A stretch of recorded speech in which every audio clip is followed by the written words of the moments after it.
Hi friends, good morning. Welcome back to Miyani kitchen. ഇന്ന് രാവിലെ ഒരു സാമ്പാർ പൊടി ഉണ്ടാക്കാമെന്നുകൊണ്ട് തുടങ്ങുവാണ്. അപ്പം നമുക്ക് ഒരു സാമ്പാർ പൊടി ലീവുള്ള ദിവസമൊക്കെ കുറച്ച് സാമ്പാർ പൊടി ഉണ്ടാക്കി റെഡിയാക്കി വെച്ചാൽ നമുക്ക് ഒരു മാസത്തോളം അത് യൂസ് ചെയ്യാമല്ലോ. പെട്ടെന്ന് സാമ്പാർ ഉണ്ടാക്കുമ്പോൾ നമുക്ക് ഓരോരോ സാധനങ്ങളെടുത്ത് പൊടിയൊന്നും ഉണ്ടാക്കാതെ പെട്ടെന്ന് ഓരോ സ്പൂൺ സാമ്പാർ പൊടി ഇട്ട് സാമ്പാർ ഉണ്ടാക്കാമല്ലോ. അപ്പോൾ ഞാനിപ്പോൾ എല്ലാ സാധനങ്ങളും എടുത്ത് വെച്ചിട്ടുണ്ട്. 1 by 1 കാണിച്ചു തരാം. ഞാനൊരു ചീനച്ചട്ടി അടുപ്പത്ത് വെച്ച് ചീനച്ചട്ടി ചൂടായി. അപ്പം ആദ്യം നമുക്ക് മുളക് ഇട്ടിട്ട് വറുത്തെടുക്കാം. ഞാനിതിലൊരു 15 കാശ്മീരി മുളകും ഒരു 5 എരിവുള്ള മുളകും എടുത്തിട്ടുണ്ട്. അപ്പോൾ ടോട്ടൽ 20 മുളകാണ്. ഇത് നമ്മൾക്ക് ആദ്യം വറുത്തെടുക്കാം.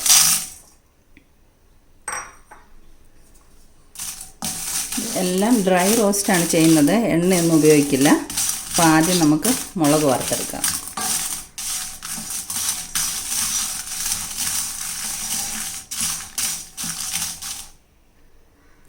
ലോ ഫ്ലെയിമിൽ വേണം ഓരോരോ സാധനങ്ങളും വറുത്തെടുക്കാൻ, അല്ലെങ്കിൽ കരിഞ്ഞു പോകും. ഓരോ സാധനങ്ങളും പ്രത്യേകം വറുത്തെടുക്കുന്നത് ചില സാധനങ്ങൾ അല്ലെങ്കിൽ മൂത്ത് പോകും, ചില സാധനങ്ങൾ മൂക്കാതെ കിടക്കും. അതുകൊണ്ട് പ്രത്യേകം ഓരോരോ സാധനങ്ങൾ വേറെ വറുത്തെടുക്കണം. അധികം എരിവ് വേണ്ടെന്നുള്ളവർക്ക് ഫുള്ള് കാശ്മീരി മുളക് തന്നെ ഉപയോഗിക്കാം. എരിവുള്ള മുളക് ഉപയോഗിക്കേണ്ട ആവശ്യമില്ല. ഞാനിപ്പോൾ ഒരു 5 എരിവുള്ള മുളക് ഇട്ടിട്ടുണ്ട്.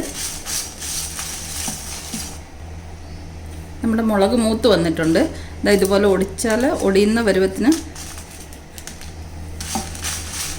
ആവണം.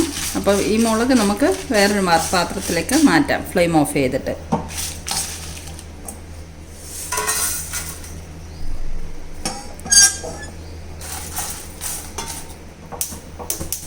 അടുത്ത നമുക്ക് മല്ലി വറുത്തെടുക്കാം. ഒരു 3 സ്പൂണ് മല്ലിയാണ്. മല്ലി മുഴുവനേ ഉള്ള മല്ലിയാണ്. ഇത് നമുക്കതുപോലെ ഡ്രൈ റോസ്റ്റ് ചെയ്തെടുക്കാം. കരിഞ്ഞു പോകാതെ ലോ ഫ്ലെയിമിൽ റോസ്റ്റ് ചെയ്തെടുക്കാം. മുളക് പൊടിയും മല്ലിപ്പൊടിയും ഒക്കെ ചേർത്തുണ്ടാക്കാം. പക്ഷേ മുഴുവനേ ഉള്ള മുളകും മല്ലിയൊക്കെ വറുത്ത് പൊടിക്കുമ്പോഴാണ് അതിൻ്റേതായ ശരിക്കുള്ള ടേസ്റ്റും മണവും സാമ്പാറിന് കിട്ടുന്നത്. ഇത് നമുക്ക് വറുത്തെടുക്കാം. നമ്മുടെ മല്ലിയും മൂക്കാറായിട്ടുണ്ട്, മൂത്ത് വന്നിട്ടുണ്ട്.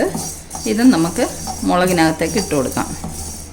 റോസ്റ്റ് ചെയ്യുന്ന സാധനങ്ങളെല്ലാം കൂടെ ഒരു പാത്രത്തിൽ ഇട്ട് വെച്ചാൽ മതി. നമ്മൾ ഒന്നിച്ച് മിക്സ് ചെയ്താണല്ലോ പൊടിച്ചെടുക്കുന്നത്. അപ്പോൾ ഇതും നമുക്ക് മാറ്റി കൊടുക്കാം. അടുത്ത നമുക്ക് കടലപ്പരിപ്പിട്ട് കൊടുക്കാം. ഇത് 1.5 സ്പൂണാണ്.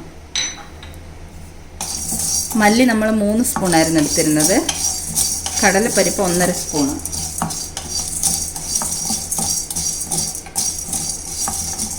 ഇത് നമുക്ക് റോസ്റ്റ് ചെയ്തെടുക്കാം.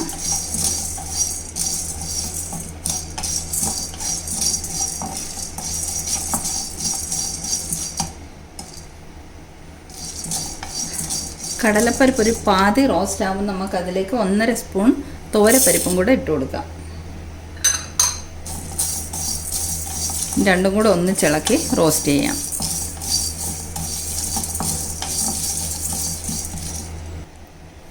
തുവരപ്പരിപ്പിട്ട് ഒരു 2 മിനിറ്റ് കഴിയുമ്പോൾ നമുക്കൊരു 1.5 സ്പൂൺ ഉഴുന്ന് പരിപ്പും കൂടെ ഇട്ട് കൊടുക്കാം. ഇനി ഇത് 3ഉം കൂടെ ഒന്നിച്ച് ഒരേ പാകത്തിന് റോസ്റ്റ് ചെയ്തെടുക്കാം. നമ്മുടെ കടലപ്പരിപ്പും തുവരപ്പരിപ്പും ഉഴുന്ന് പരിപ്പും റോസ്റ്റ് ആയിട്ടുണ്ട്.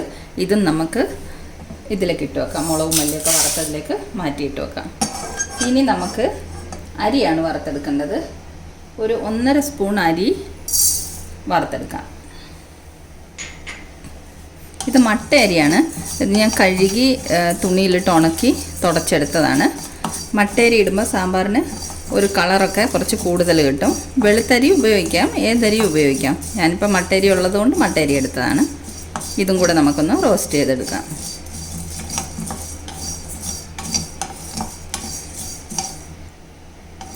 കഴുകിയെടുത്ത അരി ആയതുകൊണ്ട് കുറച്ചൊരു ടൈം എടുക്കും ഇതൊന്ന് റോസ്റ്റായി വരാൻ.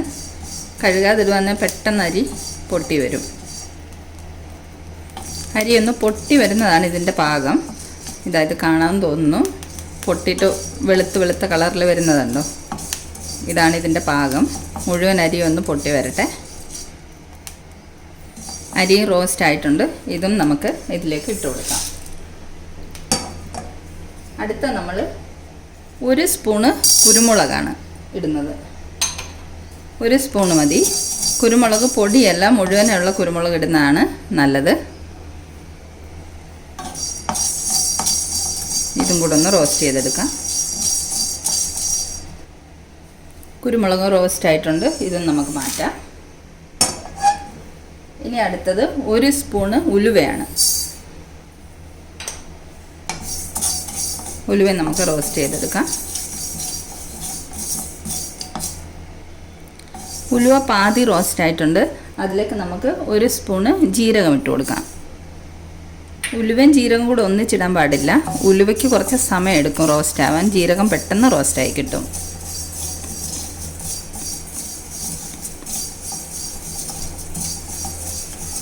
ജീരകം ഇട്ട് 1 മിനിറ്റ് ഇളക്കിയതിന് ശേഷം 1 സ്പൂണ് കടുക് ഇട്ട് കൊടുക്കാം. ഇതും കൂടെ ഇളക്കി കൊടുക്കാം. 3 കൂടെ ഒന്നിച്ച് റോസ്റ്റ് ചെയ്തെടുക്കാം.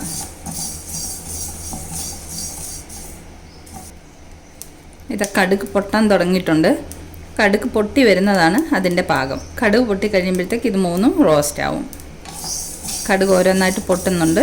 കടുകെല്ലാം ഒന്ന് പൊട്ടി വരട്ടെ. കടുകെല്ലാം പൊട്ടി, ഉലുവ ജീരകം കടുക് റോസ്റ്റ് ആയിട്ടുണ്ട്. ഇതും നമുക്ക് ഇതിലേക്ക് ഇട്ട് കൊടുക്കാം. അടുത്തത് നമുക്ക് കറിവേപ്പില റോസ്റ്റ് ചെയ്തെടുക്കാം. ഇതൊരു 4 തണ്ട് കറിവേപ്പിലയാണ്. ഇത് കഴുകി ഉണക്കിയ കറിവേപ്പിലയാണ്. ഇതും നമുക്ക് ഡ്രൈ റോസ്റ്റ് ചെയ്തെടുക്കാം. നമ്മൾ എണ്ണയൊന്നും ഒഴിക്കാതെ ചീനച്ചട്ടിയിലേക്ക് ഇടുന്നതുകൊണ്ട് ഇല പൊട്ടിത്തെറിക്കത്തൊന്നുമില്ല. അപ്പോൾ ഇതും കൂടെ നമുക്ക് റോസ്റ്റ് ചെയ്തെടുക്കാം.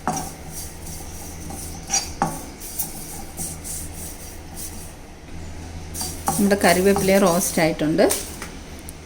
ഇതിങ്ങനെ പൊടിക്കുമ്പോൾ പൊടിഞ്ഞ് കിട്ടുന്ന പാകമാകുന്നതാണ് കറിവേപ്പില റോസ്റ്റ് ആകുന്ന പാകം.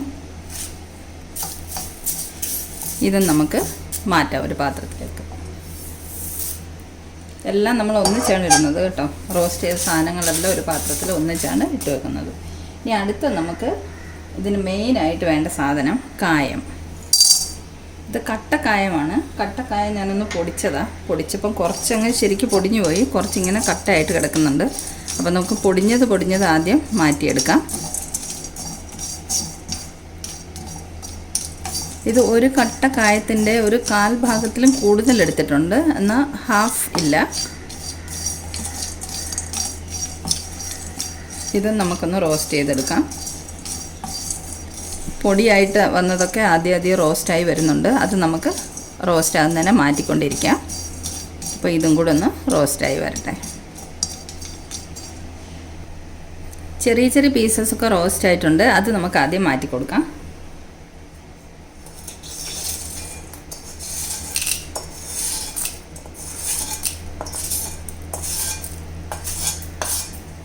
ഇനി ബാക്കി വലിയ പീസസും കൂടെ നമുക്ക് റോസ്റ്റ് ചെയ്തെടുക്കാം. ഇതിങ്ങനെ ഒന്ന് പ്രസ് ചെയ്ത് കൊടുത്താൽ മതി. ഒന്ന് പ്രസ് ചെയ്ത് കൊടുക്കുമ്പോൾ അതിങ്ങനെ വീർത്ത് പൊങ്ങി വരും. ഇതും കൂടെ നമുക്ക് റോസ്റ്റ് ചെയ്തെടുക്കാം. കായത്തിൻ്റെ ചെറിയ പീസസൊക്കെ മൂക്കുന്നതിനനുസരിച്ച് ഞാൻ മാറ്റിക്കൊണ്ടിരുന്നു. ഇനി ഈ വലിയ പീസ് മാത്രം കുറച്ചും കൂടെ ഒന്ന് റോസ്റ്റ് ആവാനുണ്ട്. ഇതും കൂടെ ഒന്ന് റോസ്റ്റ് ചെയ്തെടുക്കാം. നമ്മുടെ കായ എല്ലാം റോസ്റ്റായി വന്നിട്ടുണ്ട്. ഇത് നമുക്ക് ഫ്ലെയിം ഓഫ് ചെയ്യാം. ഇതും നമുക്ക് ഇതിലേക്ക് ഇട്ട് കൊടുക്കാം. ഇനി ഒരു സാധനം കൂടെ മാത്രമേ ഉള്ളൂ റോസ്റ്റ് ചെയ്തെടുക്കാൻ. അത് നമുക്ക് ഫ്ലെയിം ഓഫ് ചെയ്തിട്ട് ചെറുതായിട്ട് ചട്ടി ഒന്ന് തണുത്തതിന് ശേഷം അതിലേക്ക് ഇട്ട് കൊടുക്കാം. അത് മഞ്ഞൾപ്പൊടിയാണ്. ഒരു 1/2 സ്പൂൺ മഞ്ഞൾപ്പൊടി. ചട്ടിയുടെ ചൂടൊന്ന് മാറട്ടെ. നമുക്ക് മഞ്ഞൾപ്പൊടി ഇതിലേക്ക് ഇട്ട് കൊടുക്കാം. ചട്ടി നല്ല ചൂടല്ലേ. ഫ്ലെയിം ഓൺ ആണെങ്കിൽ മഞ്ഞൾപ്പൊടി കരിഞ്ഞു പോകും. അപ്പോൾ ഫ്ലെയിം ഓഫ് ചെയ്തിട്ട് അതിലിട്ട് ഇതൊന്ന് ചൂടാക്കിയെടുക്കാം.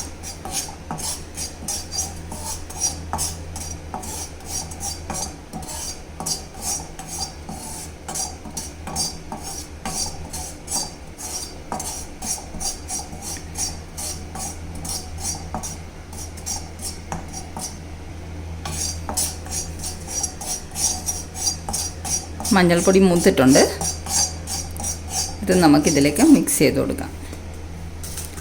ഇത് ഞാൻ വീട്ടിൽ പൊടിച്ചെടുത്ത മഞ്ഞൾപ്പൊടി തന്നെയാണ്.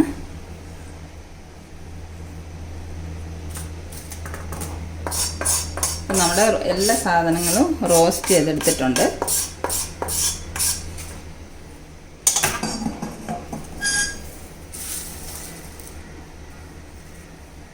എല്ലാം റോസ്റ്റ് ചെയ്തെടുത്തിട്ടുണ്ട്. ഇതെല്ലാം കൂടെ നമുക്കൊന്ന് ഇളക്കി മിക്സ് ചെയ്ത് കൊടുക്കാം.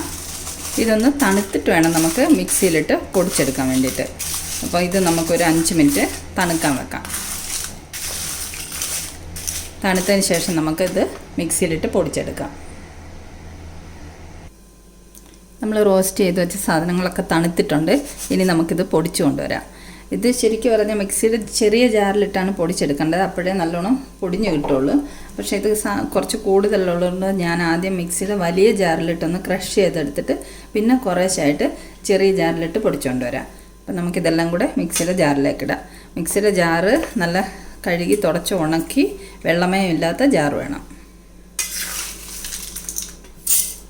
ഇതെല്ലാം കൂടെ നമുക്ക് ഇതിലേക്ക് ഇട്ട് കൊടുക്കാം.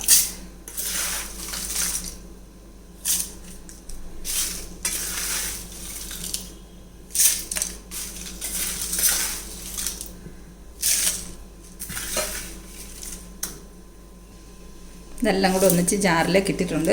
ഇത് നമുക്കൊന്ന് പൊടിച്ചു കൊണ്ടുവരാം. നമ്മൾ മിക്സിയുടെ വലിയ ജാറിലിട്ട് ഇത് പൊടിച്ചു കൊണ്ടുവന്നിട്ടുണ്ട്. ഇതും തന്നെ ഒരുമാതിരി നല്ലതുപോലെ പൊടിഞ്ഞിട്ടുണ്ട്. എങ്കിലും നമുക്ക് ചെറിയ ജാറിലിട്ട് ഒന്നും കൂടെ ഫൈനായിട്ട് പൊടിച്ചെടുക്കാം. അപ്പോൾ ഇതിൽ നിന്ന് കുറേശ്ശെ നമുക്ക് ചെറിയ ജാറിലേക്ക് ഇട്ട് പൊടിച്ചു കൊണ്ടുവരാം.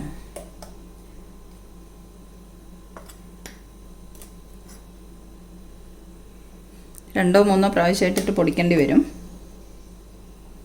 നമുക്കിപ്പോൾ ഇത്രയും കൊണ്ടുപോയി ആദ്യം പൊടിച്ചു കൊണ്ടുവരാം. ഫസ്റ്റ് സ്റ്റെപ്പ് നമ്മൾ പൊടിച്ചുകൊണ്ട് വന്നിട്ടുണ്ട് ചെറിയ ജാറിൽ. ഇതിന് നമുക്ക് ഈ പാത്രത്തിലേക്ക് ഇട്ട് കൊടുക്കാം.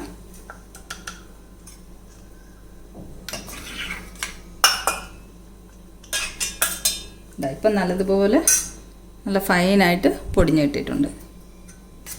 ഇതിന് നമുക്ക് തണുക്കാൻ വേണ്ടിയിട്ടൊന്ന് നിരത്തി വെക്കാം.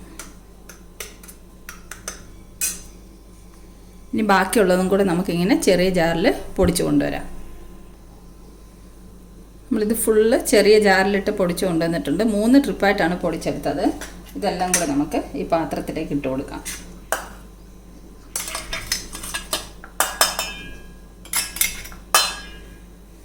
ഇത്രയും പൊടി കിട്ടിയിട്ടുണ്ട്. ഇത് നല്ലതുപോലെ തണുത്തതിന് ശേഷം നമുക്ക് കഴുകി ഉണക്കിയ ഒരു കുപ്പിയിലിട്ട് സൂക്ഷിക്കാം. അപ്പോൾ ഇത് നല്ലതുപോലെ തണുത്തതിന് ശേഷം നമുക്ക് കുപ്പിയിലേക്ക് മാറ്റാം. തണുക്കട്ടെ. നമ്മുടെ സാമ്പാർ പൗഡറൊക്കെ നല്ലതുപോലെ തണുത്ത് വന്നിട്ടുണ്ട്. ഞാൻ ഈ ഒരു ബൗളിലേക്ക് മാറ്റിയിട്ടുണ്ട്. ഈ ഒരു ബൗൾ നിറയെ സാമ്പാർ പൗഡർ കിട്ടി.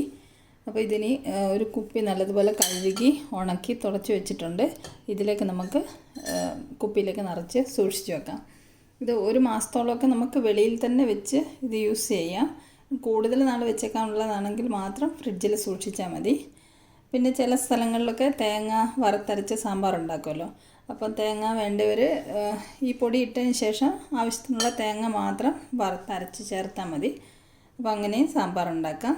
അപ്പോൾ ഈ സാമ്പാർ പൊടിയുടെ റെസിപ്പി ഇഷ്ടമായെങ്കിൽ എല്ലാവരും ഒന്ന് തയ്യാറാക്കി നോക്കണം. പിന്നെ പല സ്ഥലങ്ങളിലും പല രീതിയിലാണല്ലോ ഉണ്ടാക്കുന്നത്.